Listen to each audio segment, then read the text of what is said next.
It's a BumbleKast Mini, sponsored by Dove. All these questions actually come to us from our standard collection, the ever-growing standard questions from folks. So Dove has sponsored for people to get some of their really old questions answered. I pulled a lot of these from 2022 on Twitter. Oh, boy. So a lot of these are pretty old, but hey, you know what? We're going to go through them anyway. So let's do it to it. Starting with this one from Duck Dealer 1. What would each member of the main cast do with the Phantom Ruby? Sonic would conjure up ever-increasingly dangerous and thrilling environments to travel around. Tails would use it as the ultimate means to beta test any possible invention. Amy? Would she make Sonic love her? No, let's not go there. I know, I didn't want to. But I'm like, if she really got the ultimate power, would she be able to resist? I know she's moved on beyond that, technically, but man, I don't know. I feel like you give her the ultimate power, she might think about it for a minute at least. I think at most she might indulge insofar as to see old friends that she hasn't seen again and kind of create the perfect scenario that she wants to live in, but she would know its faults, and she would maybe enjoy it for a little while and then realize that she's getting lost in a fantasy and put it away. Yeah, I think that would be, if she did anything like that, that would be. Yeah. Knuckles would put it on top of the Master Emerald, and that would like warp them to another dimension briefly, and he'd bring them back, and then he'd just kind of chuck it off the side. Mm-hmm. That makes sense. All right. Was that all of them? That's the main cast. Okay. Here's one from Miss Sharpie Maker. Why did Starline need both personalities written out with Bell's emotion data and hundreds of hypnosis sessions to make Surgeon Kit?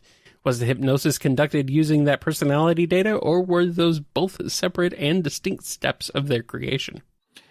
Kind of separate and distinct. It was the personality data put them where he wanted to be, but he needed to cultivate those personas. The foundation was laid, but he wanted to make sure that they manifested as he wanted. And the hypnosis sessions were not just cultivating the personalities, but was also working with the trauma of the constant brutal training processes he was putting them through. So not all of those hundreds of sessions were just personality. They were also training. What a monster. Here's one from Artie Phoenix. Since Tikal is completely dead, is it possible that she reincarnated as Cream the Rabbit? Both have a lot of similarities, like being peacekeepers who hate violence and also have a strong bond with the Chow. Is it also possible that Chaos reincarnated as Cheese? No, because Tikal's spirit was still trapped and enduring in the Master Emerald while Cream was alive. Like, Cream was already born and 6 years old when Tikal was released from the Master Emerald. Well, darn. Well, it's a nice thought, at least. This one is from Blues Orange. Why did the final bosses of 8-Bit Sonic 2, Advance 2, and Blast not get names in the encyclopedia?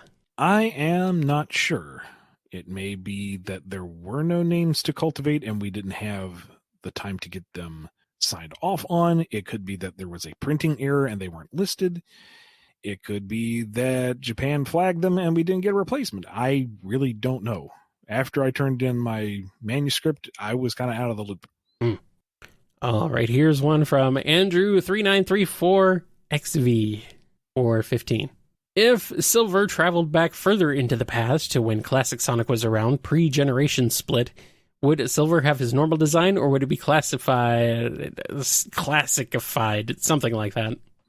I don't know, but that's kind of a fun thought. Yeah. Like, Classic Era has become the past, and therefore, stylistically, anything in the past needs to be classic styled. So, would Silver change? I mean, when the classic characters met the modern ones, they didn't modernize. Right. So I guess by that logic, Silver wouldn't become classified. I really like that use of the word. That's funny. Classified. I guess he would retain his modern look, which isn't as fun. I know, but it makes more sense. It makes more sense within what we've been shown. Yeah.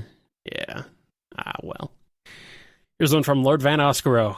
I'm a little confused by the end of Black Knight. They say Sonic is King Arthur, but does that mean the original Arthur, who the Black Knight was based on, was Sonic's counterpart?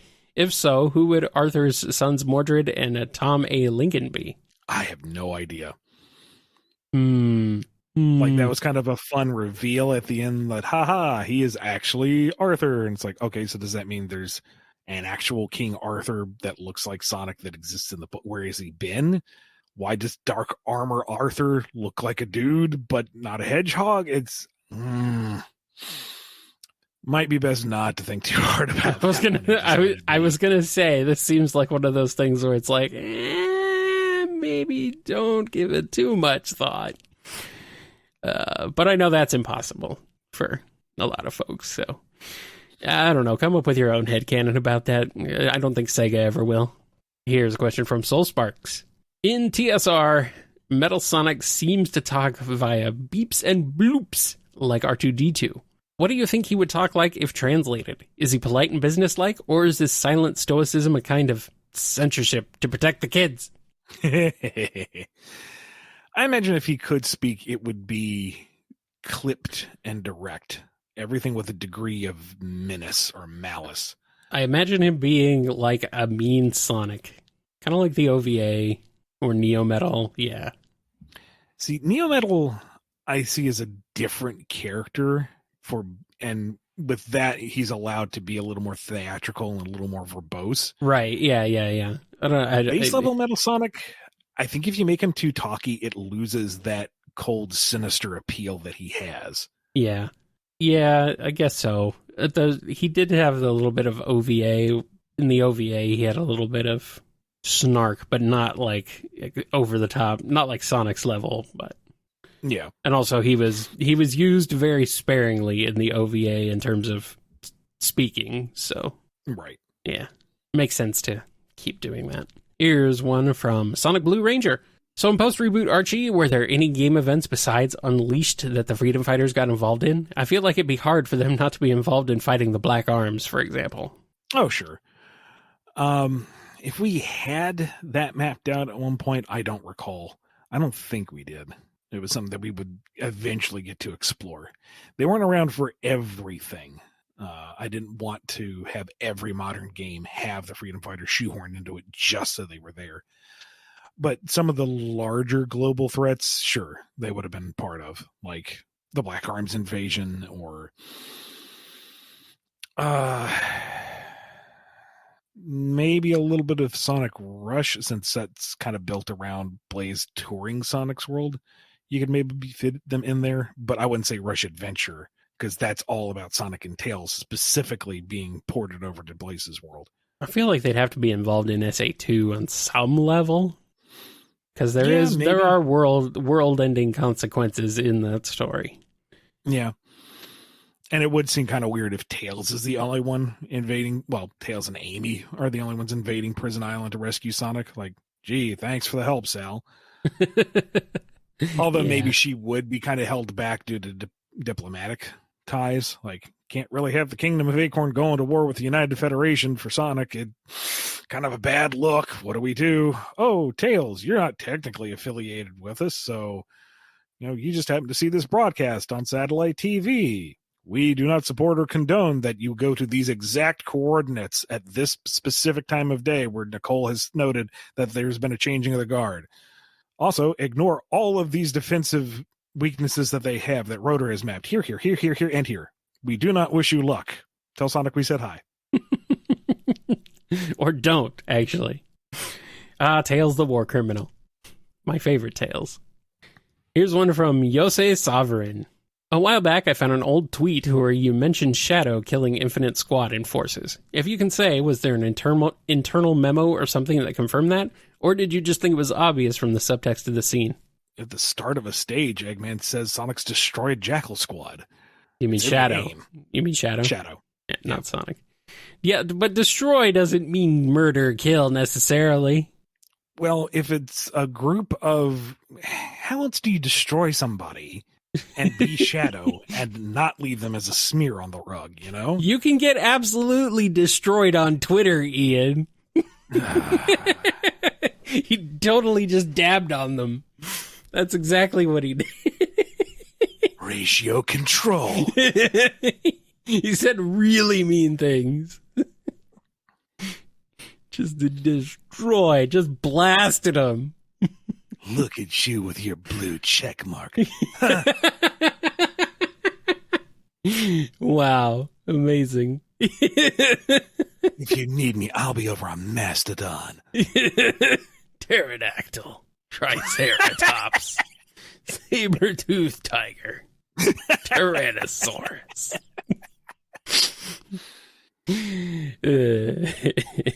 Here's one from Sam E8189. Ian, if you were given the chance to rewrite an existing story, either in canon or not, what would you pick and why? Now, with questions like this, I've been like, there's all these extenuating circumstances, writers working under different contexts, you don't know what they had to go through, et cetera, et cetera. But I think the answer is House of Cards. Like, if I could go back and do that the way I wanted to, Yeah, a multi-issue kind of event story, yeah, that's the one I'd do. with the proper build-up and maybe less, like, immediately Tails just flipping out. A lot less of a whole lot of stuff. Yeah. I mean, it was early on in your run, to be fair, you know, still kind of getting your footing, learning how this whole process even works. Well, it also came down from editorial. And yes, it also came down. I was told to make this a two-parter, and it's like, yeah. Maybe you should go back and also rewrite the slap. Yeah. And what were you thinking with that one? Yeah, sure.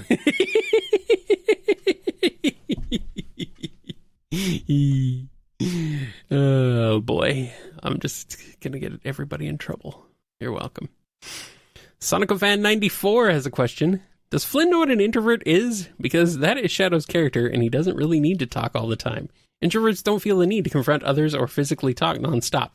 The quote-unquote mandate for Shadow is perfectly fine and doesn't need to be berated. I am an introvert, so yes, I do know what that is. And your headcanon interpretation of Shadow is fine, but that is not the official word on him. Yeah. I mean, we can't really know exactly what Sega told you, Ian. We're only hearing it from you. So I'm sure there's a lot of internal discussions and stuff that goes on too. So we're not really privy to all of that stuff. So yeah. Just Jamie has a question. Hypothetically, what would your ideal Sonic story be? Is Frontiers close? It kind of depends. Are we talking like game story, comic story, cartoon story, or just Sonic in general? Let's just assume Sonic in general. Maybe bedtime story. No. Something fun and adventurous. Something that's largely bright and colorful and fun, but has some stakes to it. Something that celebrates the extended cast and finds a role for each of them in a way that is natural and not necessarily too heavy-handed with the references. Yes, I know what I'm saying. So not Frontiers. Frontiers was fine. Yes. And we got to do a lot of heavy lifting with the greater lore and narrative there. Mm-hmm. And I am appreciative of that. Frontiers is generally more somber than I would want to do with a Sonic story. But, you know, if everything is like Sonic colors all the time, that one note gets a little tiresome. I don't know, something akin to like the adventure games. Like those were bright and high energy and character centric and such. Those were good. Yeah. Heroes is maybe a little light on the story for my taste, but you know, you're juggling such a repetitive game style. That makes enough sense. So I don't know, somewhere in that neck of the woods. Yeah, I suppose that makes sense. The Sonic Unleashed feels like it's trying to be dark and yet not at the same time. Like, I don't know if it got that balance really well. I think part of what undermines Unleashed is its size. Yeah. Like, it's trying to do the fun, lighthearted adventure, but on an epic scale. And I feel like that just kind of draws the idea too thin. If it were a more compact game, if you told that story way faster, I think it would work a little bit better. Mm-hmm. Yeah. It's hard to find that balance, but it really feels like the Sonic Adventure era was kind of where they had it. So, yeah, just need to go back to that in a way, in a sense. Maybe not everything from the Adventure era needs to come back. Got a question from Fiblin2. If Mania is part of the single timeline, how come none of the modern cast remember it or the Phantom Ruby? Same goes for Generations, really. Because it wasn't thought of at the time. At some point in their history, they all got Men in Black flashed. Every single character. Can't remember a dang thing before Sonic Adventure 1. It's one of those things where if we were to go back and try to rationalize and explain every little inconsistency, it would do more damage than it would fix things, I think, in the long run. Mm-hmm.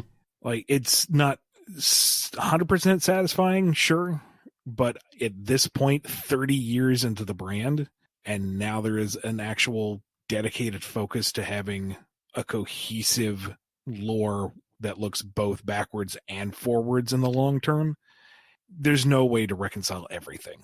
So it is what it is. You're going to be basically like constantly chasing retcons if you do that, because inevitably you'll get to a point where there were so many retcons that you will have to then retcon the retcons, and just like, well, here we are. It's constant cycle. At that rate, I'd say it'd just be easier to start over and do a new modern Sonic, but they tried that. It didn't work out very well. Boom was its own thing. No. I mean, Sonic 06. They tried to reboot. And then that got folded into the greater narrative, and here we are. Yeah, I was going to say, that was more of a soft reboot anyway. At best. Oh, well. We got one last question. It's from Riverdoodles, or Riverdoodless. How diverse is Starline's fashion catalog? Not very, because he only wears the same thing. I mean, every Sonic character wears the same thing, if they wear anything at all. Now, maybe he would get all, pissy and correct being that he's worn something different in every single appearance. Could you not tell the difference? No. Different textures, different colors, different manufacturers. I'm like, dude, it's the same puffy shirt. He's gonna have to blame the artists. We're gonna have a good old duck amuck scenario over here. Oh no! Of course you wouldn't notice. You don't understand culture. Whatever, dude. You're paste. Oh, I'm sorry, Starline fans. I'm sorry we're so disparaging and mean to the evil villain who tried to murder people and abused horrible people. It's fine.